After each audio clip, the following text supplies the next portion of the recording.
ഇൻഫിനിക്സിൻ്റെ Infinix GT30 Pro എന്ന പുതിയൊരു smart phone ഇപ്പോൾ ലോഞ്ച് ചെയ്തിട്ടുണ്ട്. ഈ ഒരു വീഡിയോയിൽ നമ്മൾ നോക്കാൻ പോകുന്നത് ഇൻഫിനിക്സ് GT30 Pro എന്നുള്ള സ്മാർട്ട് ഫോണിനെ പറ്റിയിട്ടാണ്. പിന്നെ വീഡിയോ തുടങ്ങുന്നതിന് മുമ്പ് പറയാനുള്ളൊരു കാര്യം എന്താ വെച്ചാൽ, ഇതുപോലെ നിങ്ങളുടെ സ്വന്തം ഫോട്ടോ അല്ലെങ്കിൽ നിങ്ങൾക്ക് ഇഷ്ടപ്പെട്ട ഡിസൈൻ പ്രിന്റ് ചെയ്തിട്ടുള്ള മൊബൈൽ കേസുകൾ അഫോർഡബിൾ ആയിട്ടുള്ള പ്രൈസ് റേഞ്ചിൽ വേണം എന്നുണ്ടെങ്കിൽ ഇവിടെ ഒരു വാട്സപ്പ് നമ്പർ കൊടുക്കുന്നുണ്ട്. താഴെ ഡിസ്ക്രിപ്ഷനിലും കമൻറ്റ് ബോക്സിലും ആ ഒരു വാട്സപ്പ് നമ്പർ കാണാം, നിങ്ങൾക്ക് കോൺടാക്ട് ചെയ്യാവുന്നതാണ്. ആദ്യം നമ്മൾ ഫീച്ചേഴ്സും കാര്യങ്ങളൊക്കെ നോക്കുകയാണെന്നുണ്ടെങ്കിൽ ഇൻഫിനിക്സ് GT30 Proയിൽ 6.78 ഇഞ്ചിൻ്റെ 1.5K റെസൊല്യൂഷനിൽ വരുന്ന ഡിസ്പ്ലേ ആണ് വരുന്നത്.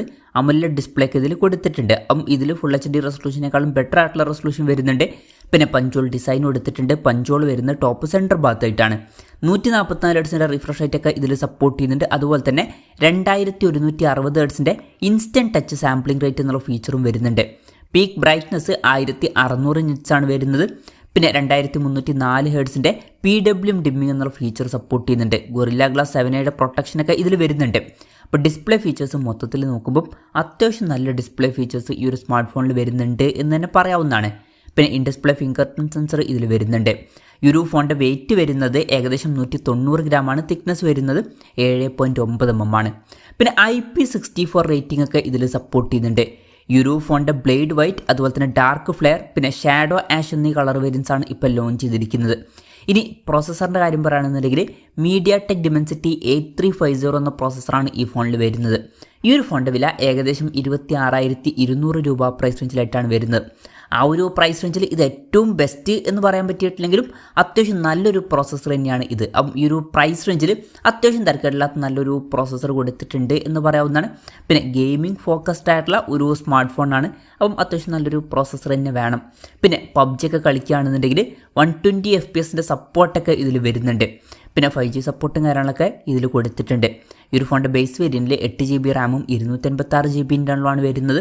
12GB റാമും 256GB ഇൻ്റർണലുമായിട്ട് വരുന്ന വെർഷനും, അതുപോലെ തന്നെ 12GB റാമും 512GB ഇൻ്റർണലുമായിട്ട് വരുന്ന വെർഷനും വരുന്നുണ്ട്. LPDDR5X റാമും അതുപോലെ തന്നെ UFS 3.1 സ്റ്റോറേജ് ടൈപ്പും ഇതിൽ കൊടുത്തിട്ടുണ്ട്. പിന്നെ വെർച്വൽ റാം എന്നുള്ള ഫീച്ചർ ഇതിൽ വരുന്നുണ്ട്. അതായത് എക്സ്ട്രാ റാം വേണ്ട സമയത്ത് ഇൻറ്റേർണൽ മെമ്മറിയിൽ നിന്ന് കുറച്ച് മെമ്മറി എടുത്തിട്ട് അത് റാമായിട്ട് യൂസ് ചെയ്യുന്നതായിരിക്കും. അങ്ങനെ 12GB റാം വരെ എക്സ്ട്രാ നമുക്ക് ലഭിക്കുന്നതായിരിക്കും. പിന്നെ NFC സപ്പോർട്ട് ഇതിൽ വരുന്നുണ്ട്. അതുപോലെ തന്നെ IR ബ്ലാസ്റ്റർ എന്നുള്ള ഫീച്ചർ ഇതിൽ വരുന്നുണ്ട്. ഈ ഫോൺ റിമോട്ടൊക്കെ ആയിട്ട് യൂസ് ചെയ്യാൻ കഴിയുന്നതായിരിക്കും. ഫോൺ പെട്ടെന്നിട്ടായിരിക്കാൻ വേണ്ടിയിട്ട് VC കൂളിംഗ് സിസ്റ്റം ഇതിൽ കൊടുത്തിട്ടുണ്ട്. പിന്നെ നമ്മൾ നേരത്തെ പറഞ്ഞു, ഇത് ഗെയിമിംഗ് ഫോക്കസ്ഡ് ആയിട്ടുള്ള ഒരു സ്മാർട്ട് ഫോണാണ്. അതുകൊണ്ട് തന്നെ ഗെയിമിങ്ങിന് വേണ്ടിയിട്ട് ഇതിൽ ഒരു ഗെയിമിംഗ് ഷോൾഡർ ബട്ടൺ കൊടുത്തിട്ടുണ്ട്. അപ്പോൾ ഗെയിമിങ്ങിൽ കുറച്ചും കൂടി ബെറ്റർ ആയിട്ടുള്ള കൺട്രോളും കാര്യങ്ങളൊക്കെ നമുക്ക് ലഭിക്കുന്നതായിരിക്കും. അത് നല്ലൊരു കാര്യമാണ്. പിന്നെ X-ആക്സിസ് ലീനിയർ മോട്ടർ ഇതിൽ വരുന്നുണ്ട്. നല്ല വൈബ്രേഷൻ എഫക്റ്റിന് വേണ്ടിയിട്ട് സ്റ്റീരിയോ സ്പീക്കേഴ്സ് ഇതിൽ കൊടുത്തിട്ടുണ്ട്. Android 15 ബേസ് ആയിട്ടുള്ള XOS സോഫ്റ്റ്വെയർ ആണ് ഈ ഫോണിൽ വരുന്നത്. ഈ ഒരു ഫോണിൽ 2 കൊല്ലത്തെ OS അപ്ഡേറ്റും 3 കൊല്ലത്തെ സെക്യൂരിറ്റി അപ്ഡേറ്റ്സും കാര്യങ്ങളൊക്കെ ലഭിക്കുന്നതായിരിക്കും. പിന്നെ ക്യാമറയുടെ കാര്യം പറയുകയാണെന്നുണ്ടെങ്കിൽ ഫോണിൻ്റെ പിന്നിൽ ഡ്യുവൽ ക്യാമറ സെറ്റപ്പാണ് കൊടുത്തിരിക്കുന്നത്. 108 MP മെയിൻ ക്യാമറ സെൻസർ ഇതിൽ വരുന്നുണ്ട്.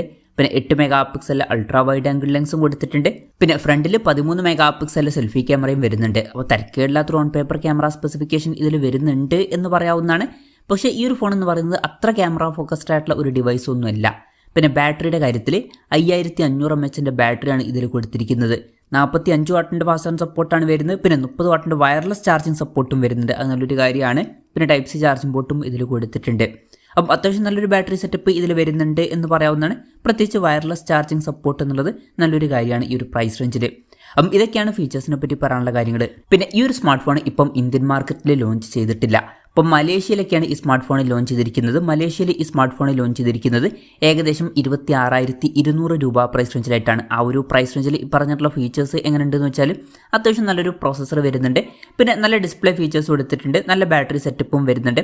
തിരക്കേടില്ലാത്ത ഓൺ പേപ്പർ ക്യാമറ സ്പെസിഫിക്കേഷനും വരുന്നുണ്ട്. പിന്നെ ഗെയിമിങ്ങിന് വേണ്ടിയിട്ട് ചില എക്സ്ട്രാ ഫീച്ചേഴ്സും ഇതിൽ വരുന്നുണ്ട്. അപ്പം ഗെയിമിംഗ് ഫോക്കസ്ഡ് ആയിട്ടുള്ള ഫോണുകൾ നോക്കുന്നവർക്ക് പറ്റിയിട്ടുള്ള ഒരു ഫോണായിരിക്കും ഇത്. ഇനി ഇന്ത്യൻ മാർക്കറ്റിൽ ഈ ഫോൺ ലോഞ്ച് ചെയ്യുമോ എന്ന് ചോദിച്ചാൽ ഇന്ത്യൻ മാർക്കറ്റിൽ ഈ ഫോൺ ലോഞ്ച് ചെയ്യുന്നതായിരിക്കും. ഇന്ത്യയിലെ ലോഞ്ച് ഡേറ്റ് ഇപ്പോൾ കൺഫേം ആയിട്ടില്ല എന്നേ ഉള്ളൂ. എന്നാലും വരും ദിവസങ്ങളിലായിട്ട് തന്നെ ഈ സ്മാർട്ട് ഫോൺ ഇന്ത്യൻ മാർക്കറ്റിൽ ലോഞ്ച് ചെയ്തേക്കാം.